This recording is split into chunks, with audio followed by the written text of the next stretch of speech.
সম্মানিত দর্শক, আশা করি আপনারা সকলেই ভালো আছেন। গণপ্রজাতন্ত্রী বাংলাদেশ সরকারের অধীনে আরও একটি নতুন নিয়োগ বিজ্ঞপ্তি প্রকাশিত হয়েছে। বিজ্ঞপ্তিটি প্রকাশ করেছে বাণিজ্য মন্ত্রণালয় বা আমদানি ও রপ্তানি প্রধান নিয়ন্ত্রকের দপ্তর থেকে। বিজ্ঞপ্তিটি প্রকাশিত হয়েছে 16 মে 2024।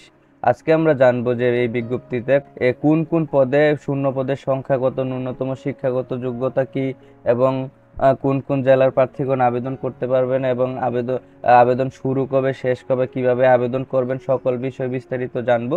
তো প্রথমে আমরা দেখতে পাচ্ছি যে পদের নাম ও বেতন স্কেল দেওয়া আছে, যে ষাট লিপিকার কাম কম্পিউটার অপারেটর, গ্রেড হচ্ছে 11, বেতন স্কেল হচ্ছে 12,500 থেকে 3,230 টাকা, শূন্য পদের সংখ্যা হচ্ছে একটি।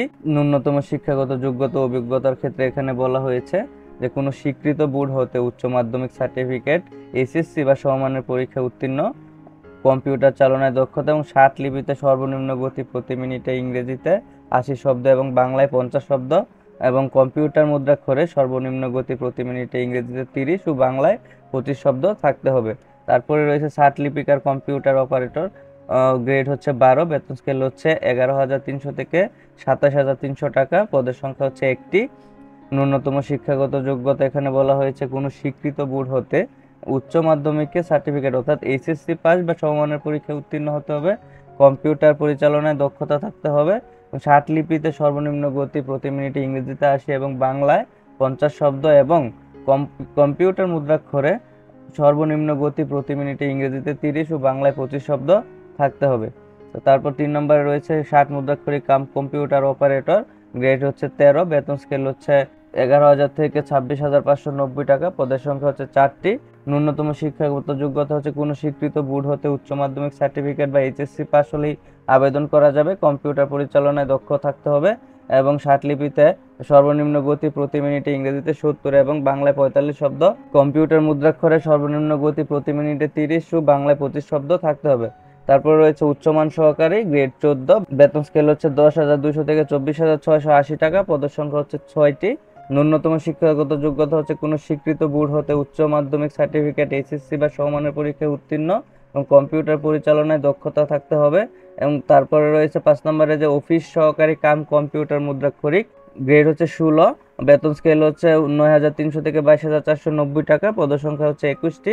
এখানে কিন্তু এইচএসসি পাশে আপনারা আবেদন করতে পারবেন। এখানে বলা হয়েছে যে ন্যূনতম শিক্ষাগত যোগ্যতা কোনো স্বীকৃত বোর্ড হতে দ্বিতীয় বিভাগ বা সমমানের সিজিপিএতে উচ্চ মাধ্যমিক সার্টিফিকেট অর্থাৎ এসএসসি পাস হলেই কিন্তু আবেদন করতে পারবেন। কম্পিউটার পরিচালনায় দক্ষতা থাকতে হবে এবং কম্পিউটার মুদ্রাক্ষরে সর্বনিম্ন গতি প্রতি মিনিটে ইংরেজিতে 20 এবং বাংলায় 20 শব্দ থাকতে হবে। তারপর বলা হয়েছে যে সর্বশেষ 6 নম্বরে অফিস সহায়ক, গ্রেড 20, বেতন স্কেল হচ্ছে 8,250 থেকে 20,010 টাকা, পদসংখ্যা হচ্ছে 41টি। শিক্ষাগত যোগ্যতা বলা হয়েছে যে কোনো স্বীকৃত বোর্ড হতে দ্বিতীয় বিভাগ বা সমমানের সিজিপিএতে এসএসসি বা সমমানের পরীক্ষায় উত্তীর্ণ অর্থাৎ এসএসসি পাশেই কিন্তু আবেদন করতে পারবেন। তো এখন আমরা দেখি যে আসলে এই বিজ্ঞপ্তিতে কোন কোন জেলার প্রার্থীরা আবেদন করতে পারবেন। এখানে 1 ও 2 ক্রমিক নংয়ের জন্য বলা হয়েছে। এখানে বলা হয়েছে যে সকল জেলার প্রার্থীরা আবেদন করতে পারবেন।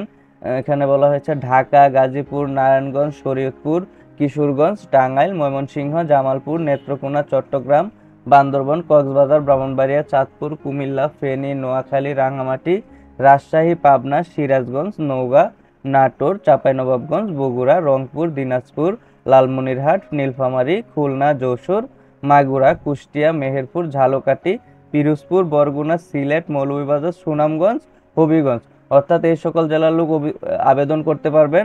আর তারপরে বলা হয়েছে যে 3 নম্বরে 3 থেকে 5 নং যে ক্রমিক নং আছে, এখানে 60 মুদ্রাক্ষরিক কাম কম্পিউটার অপারেটর উচ্চমান সহকারী এবং অফিস সহকারী কাম কম্পিউটার মুদ্রাক্ষরিকের জন্য যে সকল জেলার প্রার্থীরা আবেদন করতে পারবেন। এখানে বলা হয়েছে ঢাকা, গাজীপুর, নারায়ণগঞ্জ, শরীয়তপুর, কিশোরগঞ্জ, টাঙ্গাইল, ময়মনসিংহ, জামালপুর, নেত্রকোনা, চট্টগ্রাম, বান্দরবান, ব্রাহ্মণবাড়িয়া, চাঁদপুর, কুমিল্লা, ফেনী, নোয়াখালী, রাঙ্গামাটি, রাজশাহী, পাবনা, সিরাজগঞ্জ, নওগাঁ, নাটোর, চাঁপাইনবাবগঞ্জ, বগুড়া, রংপুর, দিনাজপুর, লালমনিরহাট, নীলফামারী, খুলনা, যশোর, মাগুরা, কুষ্টিয়া, মেহেরপুর, ঝালকাঠি, পিরোজপুর, বরগুনা, সিলেট, মৌলভীবাজার, সুনামগঞ্জ, হবিগঞ্জ জেলার প্রার্থীরা আবেদন করতে পারবেন। তারপর অফিস সহায়ক পদের যে সকল জেলার প্রার্থীরা আবেদন করতে পারবেন, এখানে বলা হয়েছে ঢাকা, গাজীপুর, মুন্সিগঞ্জ, ফরিদপুর, মাদারীপুর, শরীয়তপুর, কিশোরগঞ্জ, টাঙ্গাইল, ময়মনসিংহ, শেরপুর, চট্টগ্রাম, বান্দরবান, কক্সবাজার, ব্রাহ্মণবাড়িয়া, কুমিল্লা, খাগড়াছড়ি, ফেনী, লক্ষ্মীপুর, রাঙ্গামাটি, জয়পুরহাট, নাটোর, বগুড়া, দিনাজপুর, নড়াইল, চুয়াডাঙ্গা, মেহেরপুর, ভোলা, ঝালকাঠি, পিরোজপুর, পটুয়াখালী, সিলেট, মৌলভীবাজার, সুনামগঞ্জ ও হবিগঞ্জ জেলার প্রার্থীরা আবেদন করতে পারবেন। তবে এতিম ও শারীরিক প্রতিবন্ধীদের ক্ষেত্রে সকল জেলার প্রার্থীগণই আবেদন করতে পারবেন। তো এখন আমরা দেখে নেব যে আবেদন শুরু কবে এবং শেষ কবে এবং আবেদন কিভাবে করবেন। এখানে বলা হয়েছে যে পরীক্ষায় অংশগ্রহণে ইচ্ছুক প্রার্থীগণ অবশ্যই cci.teletalk.com.bd এই ওয়েবসাইটের মাধ্যমে অনলাইনে আবেদন করতে হবে।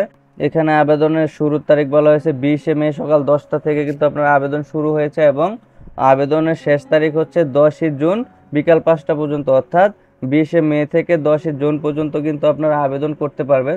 তো এখন চলুন দেখে আসি যে আপনারা আবেদনটা কিভাবে করবেন। তো এখানে যে ওয়েবসাইটটি দেওয়া আছে যে নির্ধারিত ওয়েবসাইটে চলে যাব। এখানে যে এখান থেকে যে আমরা ওয়েবসাইটে চলে আসলাম, তো ওয়েবসাইট থেকে চলে যে অ্যাপ্লিকেশন ফর্ম, এখান থেকে আপনারা এই যে বিজ্ঞপ্তিটি ডাউনলোড করতে পারবেন, যে এই বিজ্ঞপ্তিটি। আর এখান থেকে হচ্ছে অ্যাপ্লিকেশন ফর্মে যদি আমরা ক্লিক করি, তো এখানে হচ্ছে আপনার পছন্দের পদটি বেছে নেবেন। পদটি বেছে নেওয়ার পর ধরেন আপনি যদি এই পদে আবেদন করেন, তো এখান থেকে নেক্সটে ক্লিক করে দিলে এখানে আপনি যদি প্রিমিয়ামসের অল জবসের মেম্বার হয়ে থাকেন তাহলে ইয়েস দিবেন, যদি না হয়ে থাকেন তাহলে নো দিয়ে নেক্সটে ক্লিক করে এখান থেকে আপনার নাম, বাবার নাম, মাতার নাম, date of birth, nationality, religion, gender, national ID, birth registration, passport ID, marital status, phone number, ETC, তারপর হচ্ছে আপনার অ্যাড্রেস, আপনার হচ্ছে শিক্ষাগত যোগ্যতা, তারপর হচ্ছে এখানে আপনি কম্পিউটার জানেন কি না এগুলো থাকলে ইয়েস দিবেন, না থাকলে নো দিবেন। তারপর এখান থেকে হচ্ছে এই নাম্বারটা এখানে লিখে তারপর এখানে